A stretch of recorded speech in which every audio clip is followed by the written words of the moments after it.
Ready up, camera one. Somebody wake up Joe. Aloha and how's it? I'm Anahola Joe Pahukula, and this is the Countdown, a weekly 30-minute sports show showcasing Kauai's athletes and then some. We're produced by Motivate Sports and Oakley approved. Now before we get started, just want to tell you a little bit about ourselves and our show. We're sports fans and have been all our lives. We're also two local brothers who care about the people who make up the Kauai sports scene. Now about our show. We're an electronic news gathering organization, and our first rule is to have fun. No doubt we're going to have fun on this one. We also want to be informative and entertaining, but our final and most important rule is that we want to feature the sports community here on Kauai, from the KIF to the Mighty Mites, surfing, fishing, golfing, and much more. Now that takes us to our first segment, and we'll visit the west side for the opening of the newly renovated Hanapepe Stadium. We caught up with Waimea Athletic Director John Kobayashi and Waimea head football coach Jason Caldera. Now, did you know that Hanapepe Stadium was first built in 1965? Let's check it out. I think the county did a great job, and we always thank the county for all the support that they give the KIF and the west side community.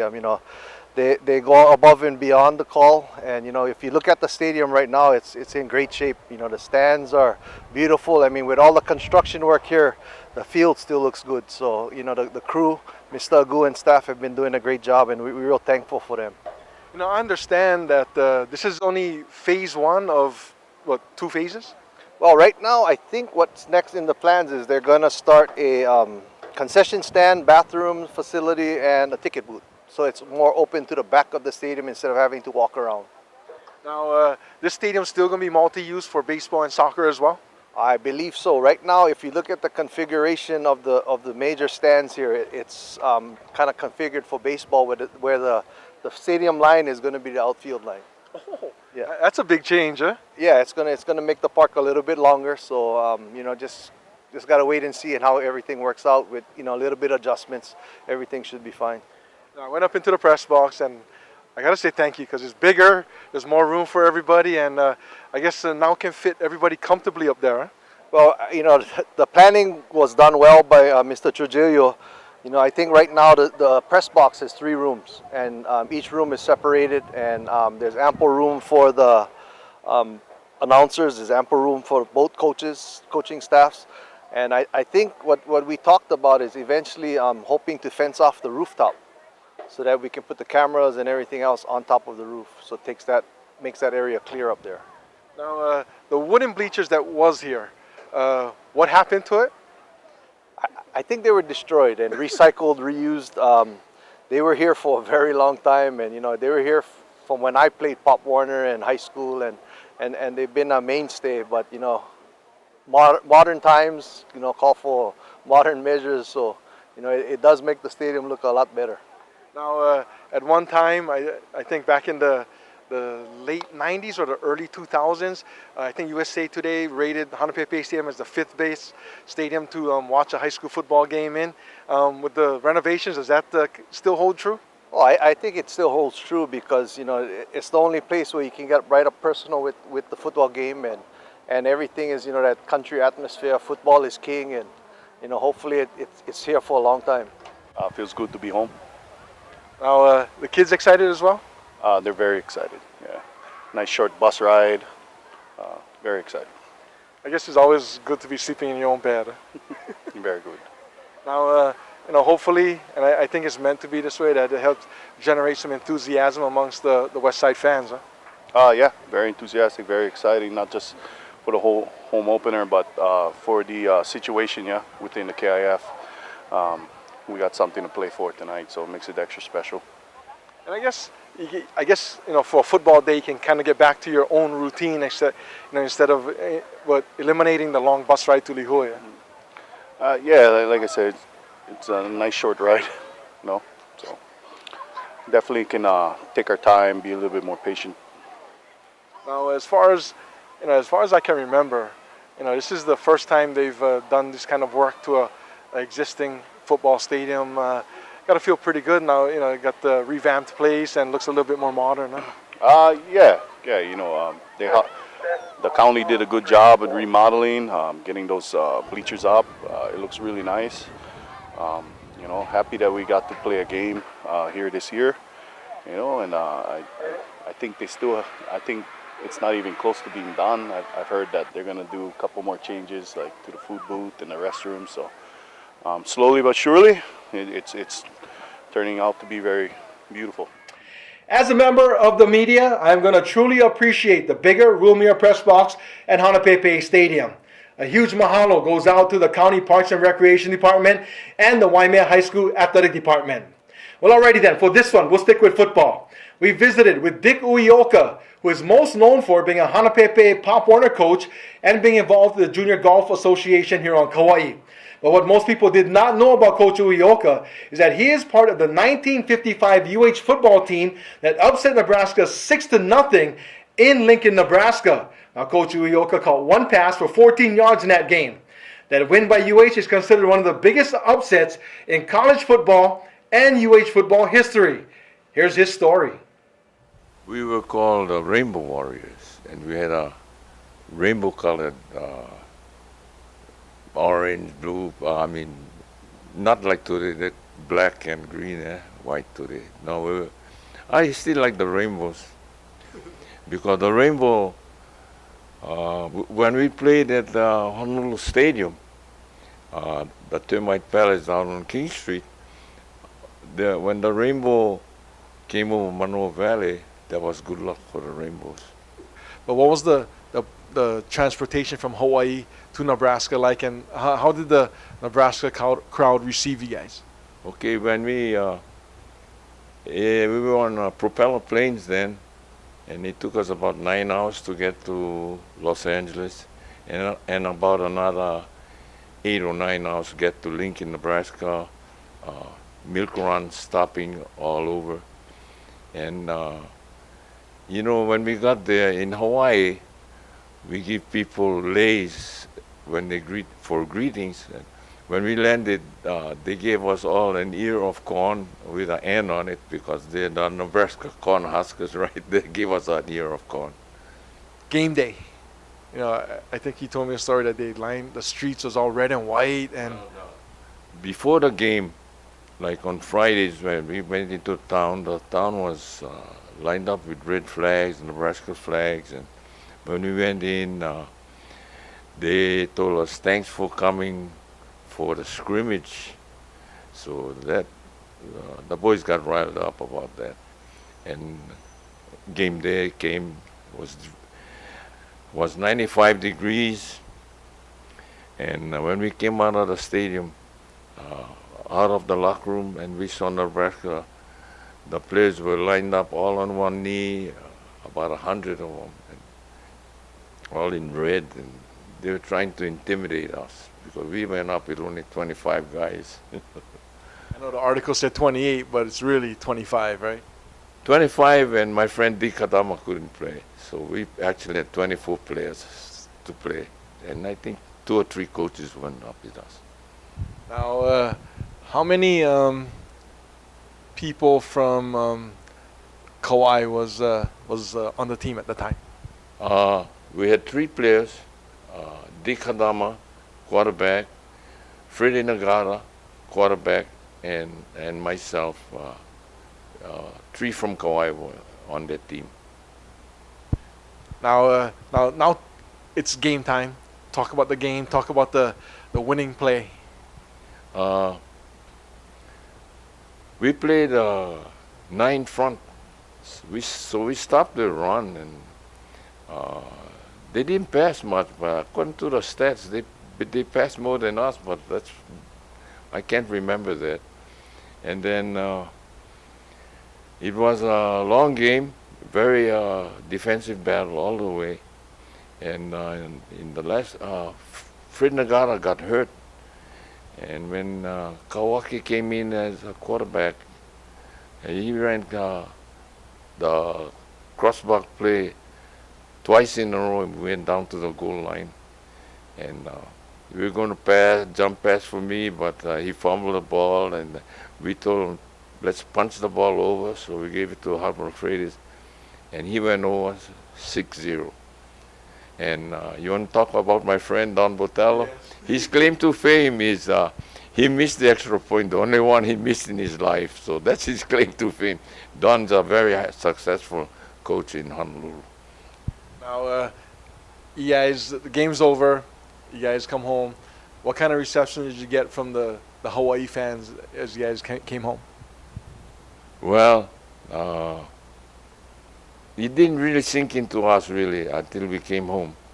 And the crowd was all out for us, and I think some of the business people started to back us up because we started to get what they call it, pre-game meals for the next few games.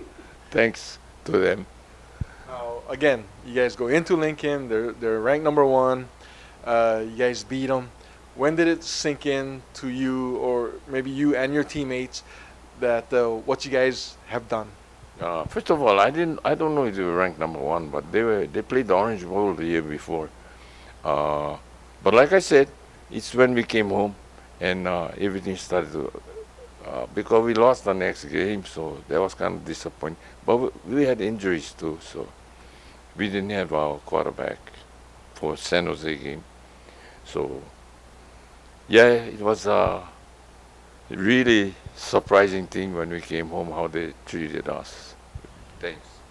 Recently, you guys had a reunion. You guys were honored in the UH Hall of Honor by Coach Chow.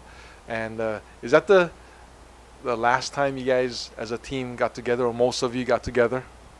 Yes, it was last year.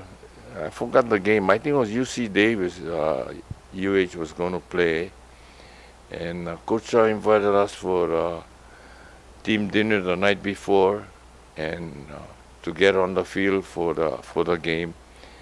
And that was the last time 11 of us showed up. Many of them are not with us anymore, but 11 showed up for that game. And I thank Coach Chow and the University and NACOA for providing us that opportunity. So we had a good get-together. Thanks to Coach Dick Uyoka for sharing his memories with us. We'll have him on another segment talking about his Pop Warner days and the legacy he leaves behind. Now remember when I told you we're going to try and cover the entire sports spectrum here on Kauai? Well, that takes us to the Puakea Golf Course, where we'll get a quick golf tip and a shower. Today's segment of the Countdown, we're at the Puakea Golf Course. I've got head pro Glenn Tamogawa, and how you doing, Glenn? Hi, doing fine, thank you. Now we're going to run through a few different golf shots, situations. What's the first one we're going to come up on? I'm going to do some chipping. I think a lot of people would like to know more about chipping, because just the other day I've seen some guy had a problem with chipping on one of the holes, and I think hopefully this segment will help a lot of golfers become better chippers. I've golfed with a lot of different guys. There's a lot of guys with chipping problems. But, thank you very much. And chipping as in short, what kind of distance are we talking about? There's a setup that you could use for 5 feet, 10, 20, 30, and even 40 yards. I see you got the sticks down, you got a wedge down there. Talk about what you're going to show us now. Sure, it's just going to show you the setup on chipping. Ball position is crucial, your stance is crucial. Like I said, this particular stance is good for 5, 10, 15, 20, 40 yard shots as well. So, what does the wedge do, the orange placement? Is that for ball, feet? Yeah, the one stick, alignment stick, is aiming towards your target. The other is your feet alignment. And then the club is basically where the ball position should be in your stance. But what are some of the common mistakes, I guess, high handicappers make when it comes to chipping? A common mistake is most people try to loft the ball up in the air with their club, so they kind of cup their left hand instead of keeping the left arm and the shaft straight at impact, and even a little follow through. The follow through will be straight arm, straight shaft, just for a short distance, but obviously the wrists are going to break if you go a little further, longer shot than that. I know when I first started playing golf, the person that was helping me said, let the club head work for you. That's why it's angled as it is. Is that correct? Yes, just let the loft do the work that it's supposed to be done. That's why it has a lot of loft on it. Now, when chipping, is there a target? I know there's the pin. Obviously, you want to get the ball as close as possible, but in chipping, is it Do you aim for something other than the pin? Yeah, in chipping, you basically want the ball to kind of land and then roll towards the hole. So your shot is not as hard as it is to get it to the hole. It's going to be actually shorter than that to land it shorter of the hole and let it roll. As far as where you want to drop it and how far you're going to drop it, again, it all comes by into practice. But the more you practice, and you're going to get better. But it's always landing the ball short of the hole and letting it roll up there instead of just trying to fly it in the hole. Well, I mean, we all know it's close to impossible. I mean, it happens, but doesn't happen often, right? Yeah, no. That happens by mistake, I think. Now, before we got here, we saw you, giving instructions to, a lady. What's some of the things you tell amateurs, people just starting out, when you get starting chipping? Because as you get more experience, more practice, you can do different things, right? Yeah, for those that just starting, they want the results quicker, and I try to tell them don't think of the results so much. You have to do the process. You have to do the basics basically. If you get that down, then everything will come into play. But just don't expect results too fast. You have to get yourself practicing and building up your confidence and allowing yourself to feel comfortable in the shot and the position that you're trying to create and swing and chip. And no matter what you're trying to do. Chipping, if you want to chip or pitch, the saying is you have to practice. It's not gonna come. You're not gonna go out and play once a week and expect to be a great chipper or a pitcher. It's not gonna work. You have to practice for that particular shot as well as putting, because it's all by feel. It's not just wind up and unwind. So those shots that require feel are the most difficult ones for sure. Now, when it comes to chipping, how much of your swing is technique? How much of it is feel? I would say it's more 90% feel and 10% technique. Wow, I kind of thought it would be more in the middle somewhere, huh? No. Yeah. Because in the setup that I have here, you have one stick pointing to your target and the other stick is angled off the target line because you want your body to be open and allowing yourself to turn more and clearing your left side to get the club going through so you can have a better feel for that shot that you want to execute. I know there's an importance to your short game because it can save you some shots. How important is that? Very, very, very important. I would say if you want to practice more chipping and putting. Well, thank you very much, and we got to get out of the rain, so thanks for today's golf tip. No problem. Thank you. A big mahalo to Puakea Golf Course head pro Glenn Tamagawa. We'll have him on more segments with more golf tips. Now this brings us to our final segment in this week's show, and we like to call this one Kauai Sweet Rides. That's where we'll feature Daryl Barrero's 1957 VW Bug called the Brown Bomber. Now there's a few facts about the Bug. In 1934, Adolf Hitler commissioned Ferdinand Porsche to come up with the Volkswagen Beetle. Now, Volkswagen literally means the people's car in German. In 1938, Ferdinand Porsche came out with the first prototype of the Bug. Now, in 1945, after World War II, the first VW Bugs, in fact, the first of 1,185 Bugs, rolled off the assembly line. Now, that continued all the way to 2003. Then, just recently, Volkswagen came up with a new version of the Bug, but I'm an old school guy. Therefore, I like Kitty's car. We got your beautiful car. Do you have a name for your car? I just call it the Brown Bomber. Now, is there a story behind that? No real reason. Just came up with the name. Now, you used to have a really cool, really smooth paint job. It was purple. Why the color change? I just wanted to go with something less bling and something more subtle, Now, tell me the story. Oh, first of all, what year is your car? It's a 57. As far as Bugs go, or Beetles, I think they originally were called, right? Mm-hmm. What's the year people tend to collect most? Anything from less than 67. 67 down to the 50s is more of the sought after years. Yeah. Now, this is not a car you're gonna take down to the drag strip and go for it. This is more just to cruise, take it easy, look good, huh? Yeah, that was the intent, but of course, when you're in a club with guys that race, they're all egging you on, and I might just do that once just to satisfy the people. Now, how'd you get your car?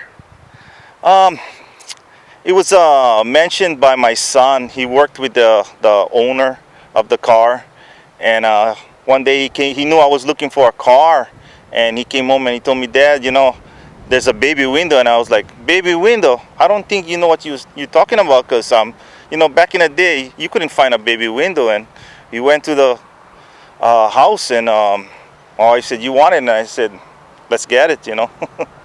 Now, at the time, if it was a Bug or a Toyota or maybe a Mustang, would it made a difference, or were you always into Bugs?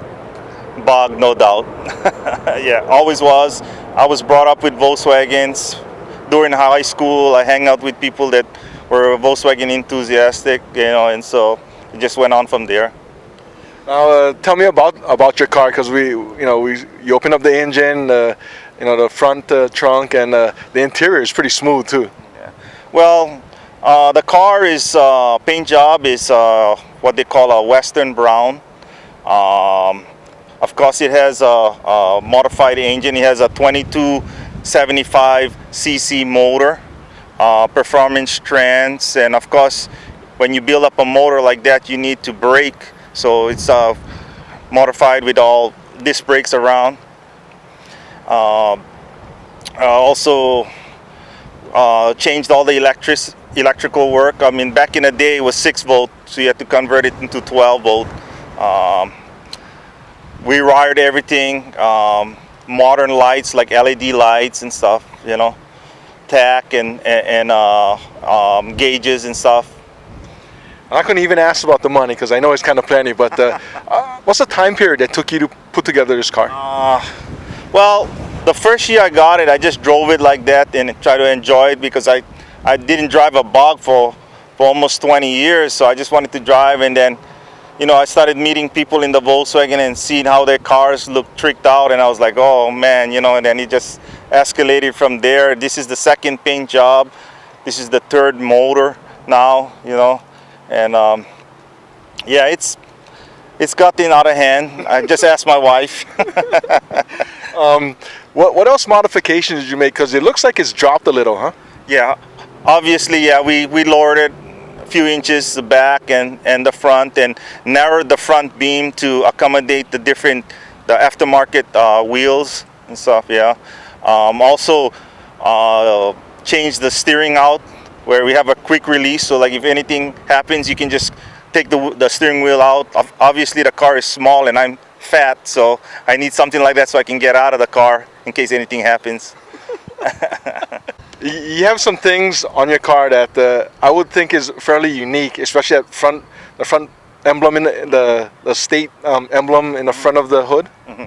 Yeah, a couple of years ago, somebody in Oahu came up with that idea, and I saw that in the on the website, and got a hold of the guy, and he had somebody from the mainland process it. So it's all over the nation, those crafts. So you can get like 3 different ones. You have the Hawaiian crest, the Kanaka Maoli, and they have one that's called St. Augustine. Just something that watch over you when you're driving, so to speak. Here's one maybe you want to answer, maybe you don't, because I've got an uncle who's got a light blue Barracuda, and believe me, he treats that thing better than he treats his family. How about this one? Same thing. My wife says, that I treat the car better than her, sometimes. That kind of tends to be the story, whether it's a car or even a truck, huh? Yeah. Now, you're part of the Kauai VW club. And talk about the club. How many members? What kind of cars are in there? Yeah, we started the club, I believe, in 2004. I was just a member back then, and all of a sudden I'm the president. I don't know how that came about, but yeah, we have about 30 somewhat guys in the club, and we have functions. We have cruises quarterly, and we have once a month we have cruise nights that we hang out at Jack in a Box and stuff. And sometimes we we have 4 and sometimes we have 20. You know, it's just a casual club and you come when you can. You know, the people that is in the club is middle-aged people, so they still have family things they want to do and stuff like that. They have kids, functions and stuff like that. So, you know, it's just a casual club. Come out and when you can, and if you can't, you can't. Next time, I'm going to request that I get to drive one of them Kauai Sweet rides. Thanks to Daryl Barrero and the Brown Bomber, also to everyone that appeared on this week's show. If you've got questions or an idea for a future segment, email us at thecountdown@gmail.com. That's one word, all lowercase, thecountdown@gmail.com. Time to close up shop. I'm Anahola Joe. We'll see you next week, and thanks for watching The Countdown.